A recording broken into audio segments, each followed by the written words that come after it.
No worries. There we are. Well, good morning, everybody, and welcome to yet another Sports Community live stream from Loxdown, Melbourne. I'm really pleased to be joined by Michael Peacock from Heidelberg Football Club. Michael, welcome to the Sports Community live stream. Really pleased to be on board. Looking forward to a good conversation. Should be terrific. Yeah, well, and for those that know me, know that I'm very happy to talk to anyone whose club looks and dresses in the black and yellow. But as you're saying, your club was formed before Richmond Football Club, so they actually wear your colours, not the other way around. Yeah, we like that thought. We like it. Well, it's iconic colours. So the Heidelberg Football Club, before we talk about women's football and expanding on our weekly Wednesday series of doing sport differently, when did you invite netball into the fray? Netball has been. We ventured into netball initially about 4 years ago, and it's been a little bit of a struggle. And the struggle has been a lot to do with it's been harder to have our netballers connected to the club in the same way that our footballers are connected to the club. Yes. Because they play, and it's a little bit of the nature of some of those sports. Netball, they play in a stadiums on a Friday night, and they're in the northern, they're generally out at in Bundoora or further afield, and they train in stadiums elsewhere as well. So it's the connection to the clubs has been a bit harder, but we're now starting to get a bit of crossover with our women's footy and our netball. So it's taking longer to have it be an integral part of the club compared to how quickly it worked with women's footy. But I think our learning from that is helping us. Well, so when talking of the women's football, when did you, when did they play their first year? So when did you get the team up and running? So 2019 was their first season. I'd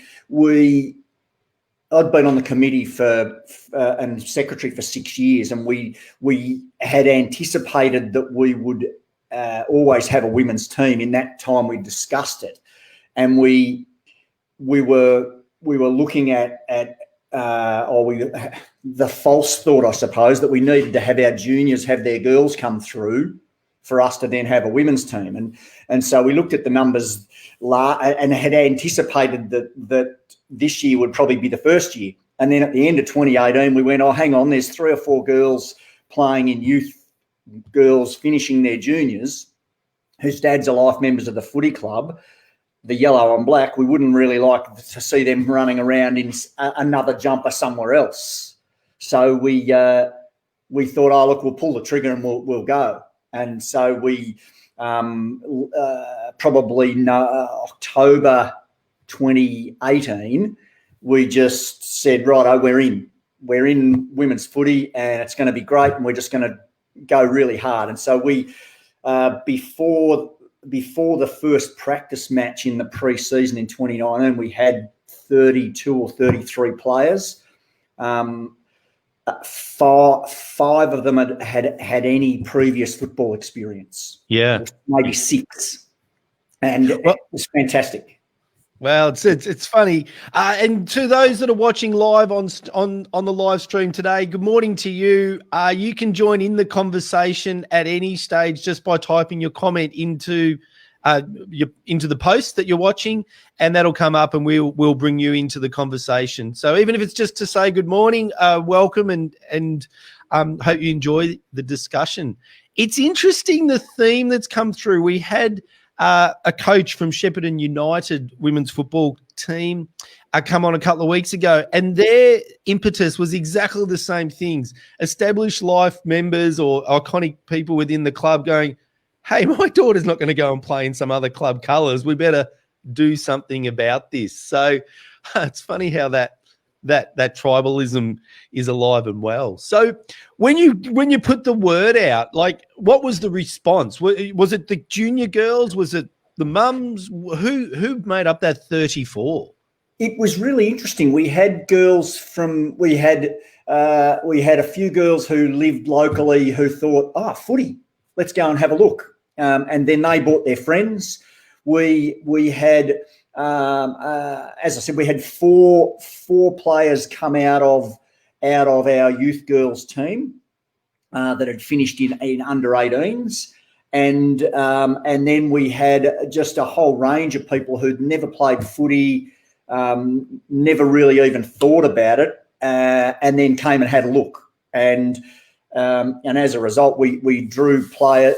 And look, a lot live within the geographic patch, which is really useful, and that's sort of normally footy clubs you draw in your local community. So it meant that there was somewhere that people could go, and I think it probably helped that, like, we didn't have 34 with the click of a finger. We through the pre-season, and we sort of lucked into a really good coach, and so through the pre-season, the word spread that it was really good fun, and the objectives were to essentially to learn the game, to love the game, and to get better, and enjoy being connected and belonging. And that it probably couldn't have worked any better for us in our first season. Just joining us is that coach of that Shepparton United team, Dean Walton. Dean, welcome to you. Thanks, another Tiger man joining the conversation. So, Dean, I couldn't help but notice again another similar theme coming through with women's sport, all the way across women's sport, particularly across the different sports, is that concept of fun, Michael. That seems to be a really interesting difference between traditional boys and men's culture, if you like, and the girls and the women's is there's a very much a stronger emphasis on fun, it seems. Yeah, I think it was, and we were quite pointed about it because not that I'm likening our senior women's to under 10s footy, but there are some elements around it that are similar, and that is that if you haven't really learnt the game, if you were absolutely rigorous and hard and tough with under 10s, they're not going to enjoy the game. They're not going to play in under 11s. Yeah. So in part, you know, our coach took a really structured approach, said, look, well, I'm not going to play everybody all over the place. I'm going to let you be really comfortable and confident playing in an area of the ground where you can work out what you need to do there, and that will help you then be successful. And then further down the track, that'll develop and evolve, and that worked. It worked exceptionally well. But it was probably as much as any, or probably more than the on-field, it was the way the off-field worked. Yeah. That was really the impetus for why it was such a great. And 2020, pre-COVID, we actually had two teams. Yeah.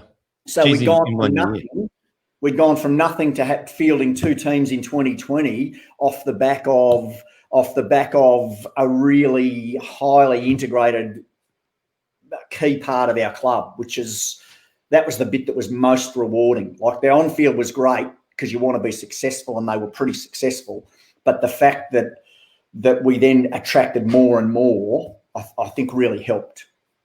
Yeah, and I would like to explore the benefits off-field in just a moment, but I just want to go back before I pick up on Dean's point about maybe a Shep United Heidelberg under 18s girls exhibition, country versus city, sponsored by Sports Community. Gosh, the whole family of entrepreneurs, Dean. Sounds like a good idea, though. We might have to talk about that. But I just want to explore just for a moment the reality of a whole group of people coming to a club that they probably don't know really well to play a sport that they have never really experienced before. How were they feeling? Were they nervous? Were they scared? What was that emotion that you had to overcome, I guess, to get them to come back, to bring their friends back? Yeah, look, I think it was interesting.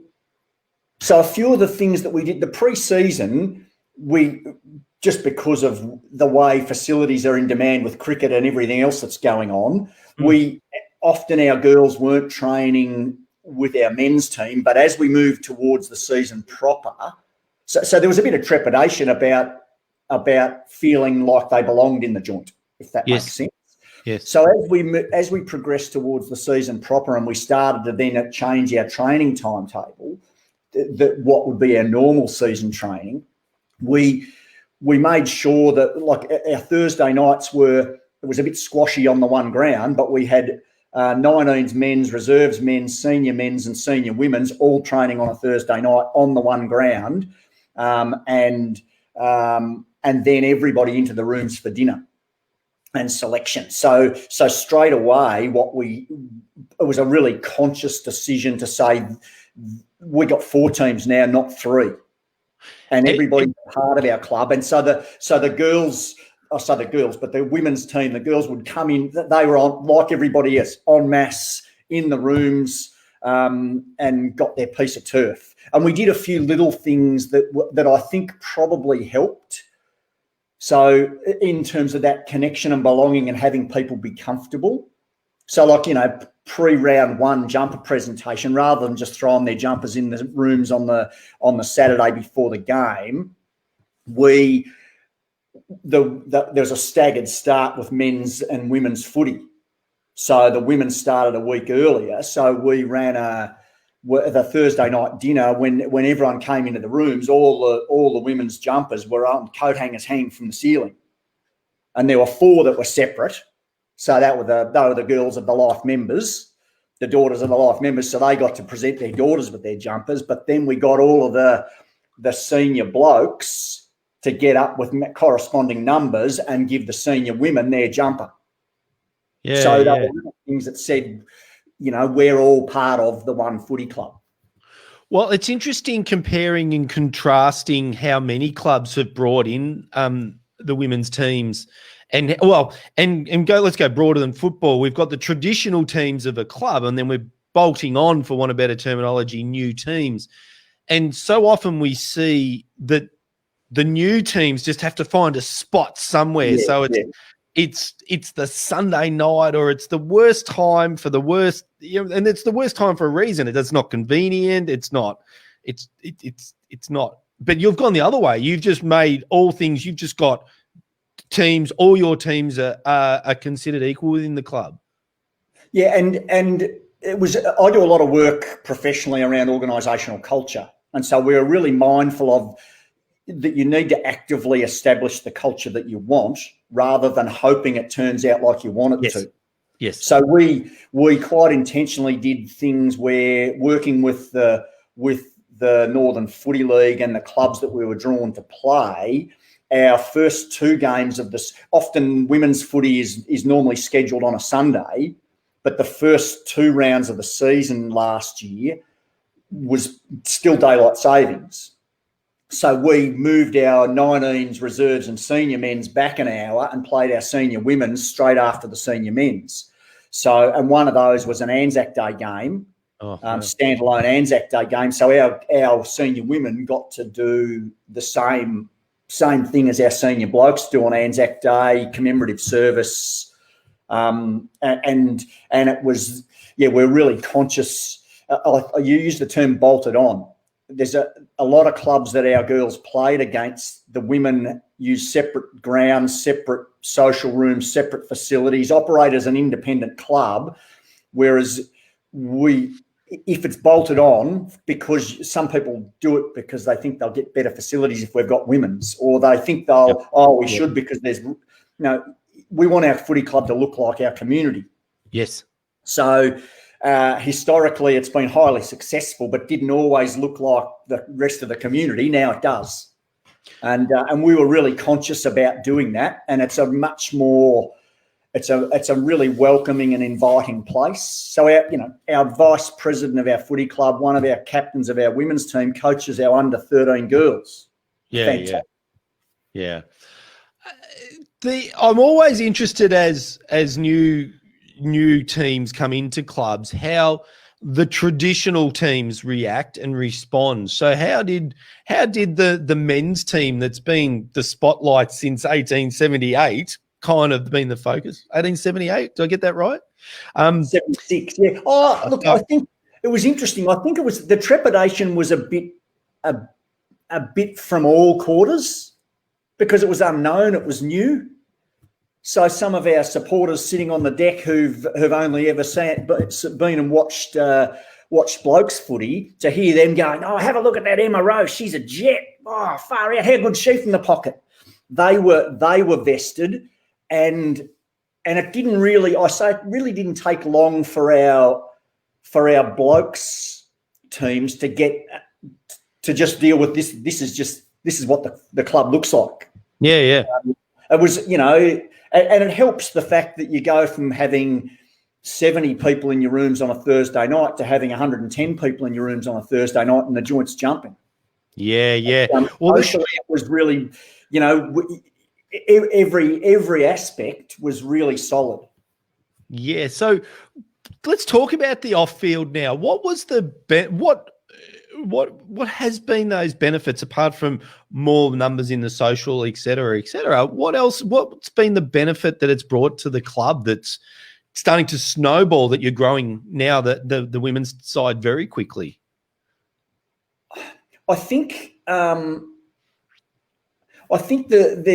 one factor for me, as I observed the way that things developed last year, that really stood out is that I suppose it's the investment of people in their footy club. Yeah.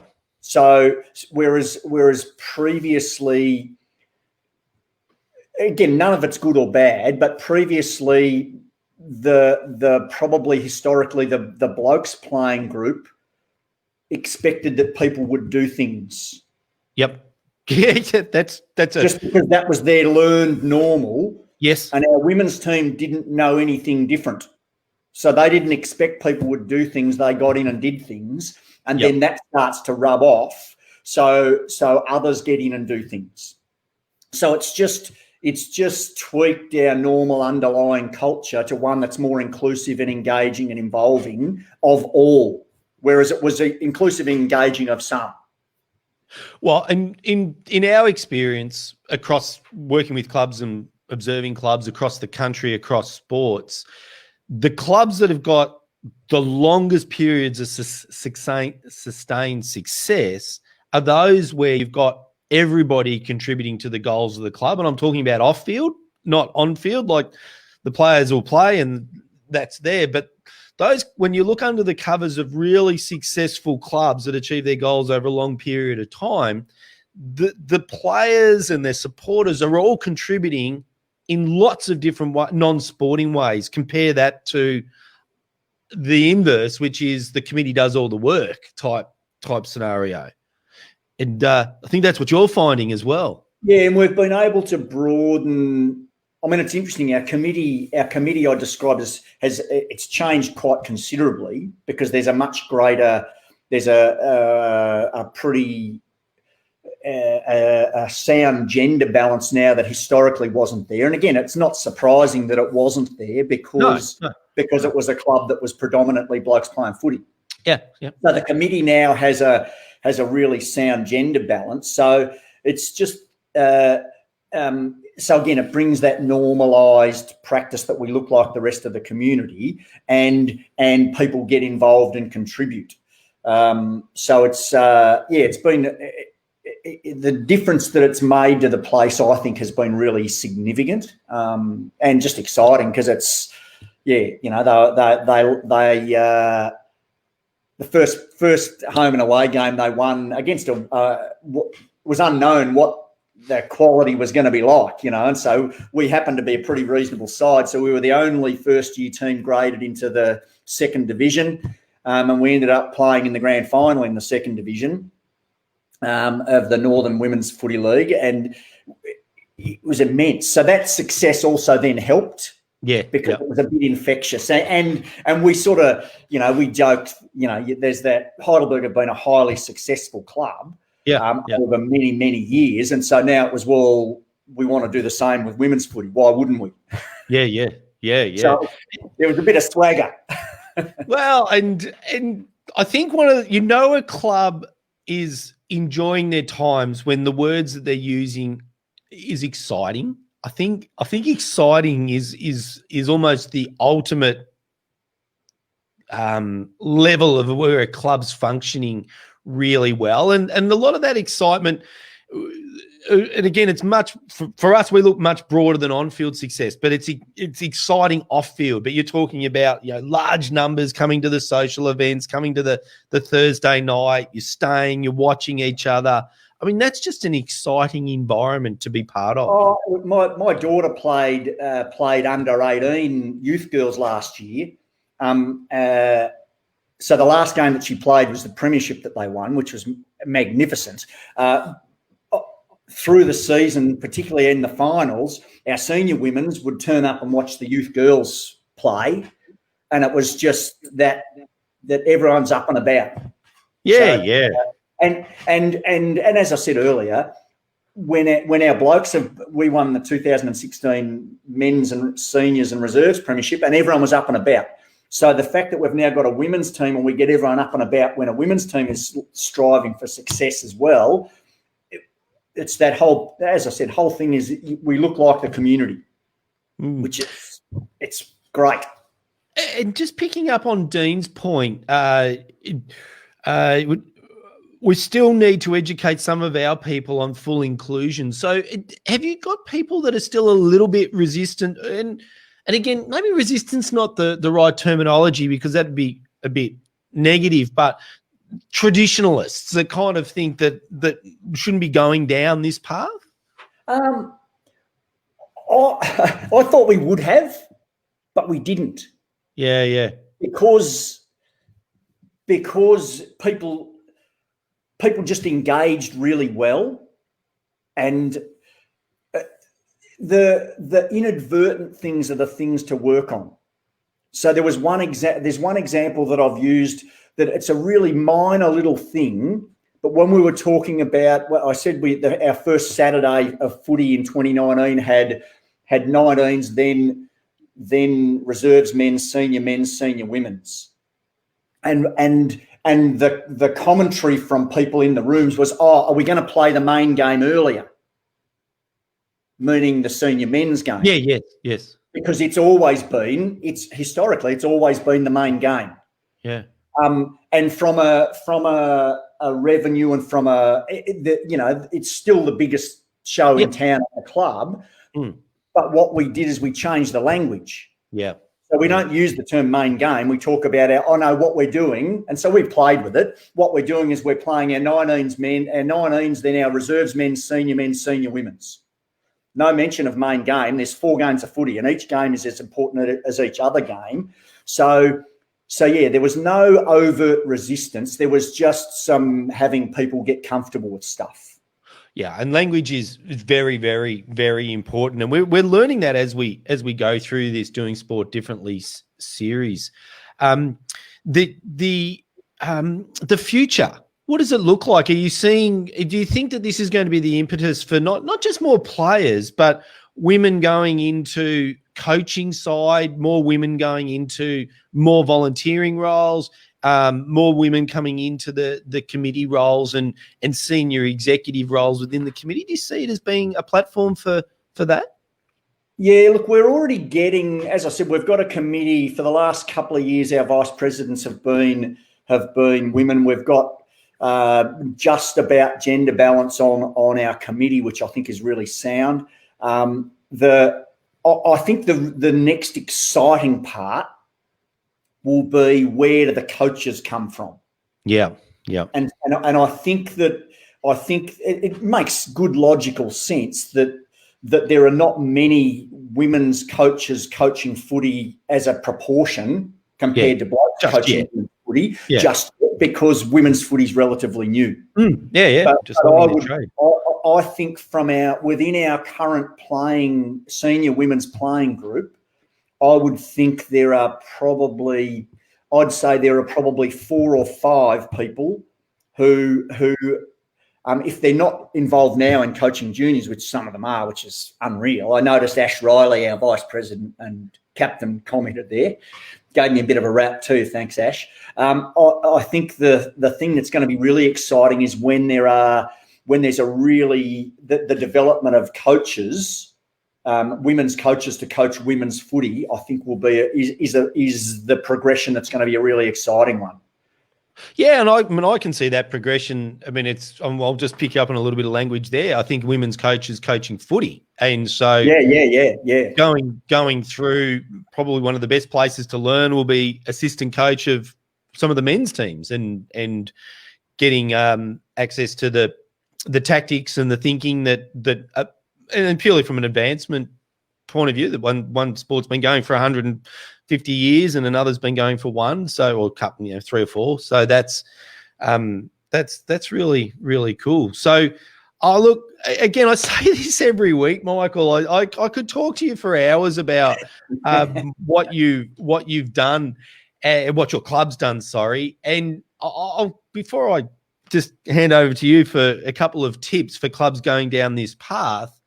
In another life with hair and 3 daughters, at least 2 of them anyway. I was the CEO of the local footy league here, and it had 3 leagues, if you like. 2 didn't have netball and 1 did have netball. And so each week I would go, and it's not really the sport. Let me rephrase that. 2 didn't have participation options for women and 1 did.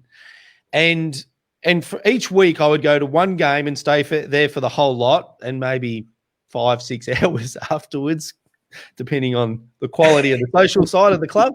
And I'd go, but from one game to 1 league, and bounce from league to league to league. And it dawned on me after about a year and a bit of doing this that it didn't matter which club and which league or whatever, the clubs that had participation options for women as integrated into part of their club culture and talking about the equality, they were just better clubs. They were better places to be. They were just more enjoyable. They were more successful based on their own definition of success, on and off field, on and off court.